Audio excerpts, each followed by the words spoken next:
Welcome to NG Stories. Please like, share and subscribe for more amazing videos. Jodhpur का वो राजा जिससे औरंगजेब को भी लगता था डर, भेज दिया था मुगलों का बदला लेने। जब भी राजस्थान और राजपूताना की चर्चा होगी, जोधपुर के महाराजा जसवंत सिंह के बिना अधूरी रहेगी। वे मुगलों के अधीन थे, लेकिन औरंगजेब जैसा क्रूर शासक भी उनसे डरता था। महाराजा जसवंत सिंह का इतिहास बहुत रोचक है। जोधपुर के महाराजा गज सिंह के 3 पुत्रों में से एक थे जसवंत सिंह। जसवंत सिंह बहादुर तो थे ही, वे एक अच्छे लेखक, विद्वान और कूटनीतिज्ञ भी थे। हिंदू मान्यताओं के प्रबल समर्थक और दयालु स्वभाव के व्यक्ति थे। उनका दिल जनता के लिए धड़कता था।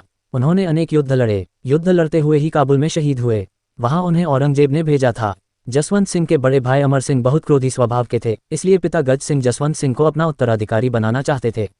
अमर सिंह का गुस्सा समझने के लिए एक ही घटना काफी है। पूरा परिवार भोजन कर रहा था। जसवंत अमर के बहनोई भी साथ में भोजन कर रहे थे। उनके मुंह से चबाने की आवाज आ रही थी। अमर सिंह ने उन्हें बिना आवाज भोजन की सलाह दी, जिसे उन्होंने मजाक समझ लिया और फिर से भोजन शुरू किया। और फिर आवाज निकली तो अमर सिंह ने अपने बहनोई की गर्दन उड़ा दी। इस घटना के बाद महाराजा गज सिंह ने अमर सिंह को नागौर की जिम्मेदारी दी और जसवंत सिंह को जोधपुर की। मुगलों से मधुर संबंध। इस राजघराने का मुगलों से मधुर संबंध था। जसवंत सिंह को शाहजहां ने आगरा का सूबेदार भी नियुक्त किया था। धर्मत युद्ध में हारकर घायल अवस्था में वापस महल पहुंचने पर रानी ने किले का दरवाजा खोलने से मना कर दिया।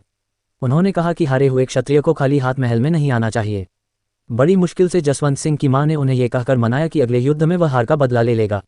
वह बहादुर है। फिर रानी ने उन्हें अंदर आने दिया।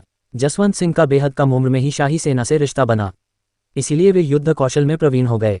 साल 1648 में ईरान के शासक शाह अब्बास ने काबुल पर हमला बोल दिया। उस समय जसवंत सिंह औरंगजेब के साथ थे। किले पर ईरानी सेना ने कब्जा कर लिया। साल 1655 में जसवंत सिंह को मुगल शासक शाहजहां ने महाराजा की पदवी दी। साल 1657 में शाहजहां बीमार भी रहने लगा और उसके बेटों में उत्तराधिकार को लेकर अंदरूनी संघर्ष शुरू हो गया। जसवंत सिंह शाही सेना में थे। दारा शिकोह ने औरंगजेब के खिलाफ जसवंत सिंह को लगाया।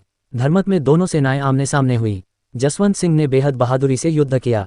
जसवंत सिंह जैसे बहादुर होने के बावजूद शाह शुजा से औरंगजेब युद्ध हार गया था। वह क्रोध से भरा हुआ था, लेकिन जसवंत सिंह से रिश्ते को बेहतर बनाए रखने में उसने भलाई समझी। उसके बाद औरंगजेब ने जसवंत सिंह को कई जिम्मेदारियां सौंपी। औरंगजेब जसवंत सिंह को बैठने नहीं देता था। उसने जसवंत सिंह को काबुल की हार का बदला लेने के लिए अफगानिस्तान भेज दिया। वहीं मुगलों से लड़ते हुए वे 1679 में शहीद हुए। जब वे वीरगति को प्राप्त हुए तब तक उनका कोई वारिस नहीं था, लेकिन रानी गर्भ से थीं। उन्होंने 2 बच्चों को जन्म दिया। एक की कुछ दिन बाद मौत हो गई। दूसरा बच्चा अजीत सिंह, जो बाद में जोधपुर के महाराजा बने, पर बचपन बहुत कष्ट में बीता। जसवंत सिंह के सहयोगी सेनापति दुर्गादास ने रानी और कुंवर अजीत को सुरक्षित रखा। उधर जसवंत सिंह के युद्ध में शहीद होने को औरंगजेब ने मौके के रूप में देखा और जोधपुर, मेवाड़ पर पूरी तरह से आधिपत्य करते हुए कुंवर अजीत सिंह को उत्तराधिकारी मानने से इनकार कर दिया। वह चाहता था कि अजीत सिंह की परवरिश शाही हरम में हो। दुर्गादास इसके लिए तैयार नहीं थे। उन्होंने फैसला लिया कि वे कुंवर अजीत सिंह और रानी साहिबा को दिल्ली के कब्जे से वापस कहीं और सुरक्षित लेकर जाएंगे, लेकिन मुगल सेना ने विरोध किया, पर वे कामयाब हुए।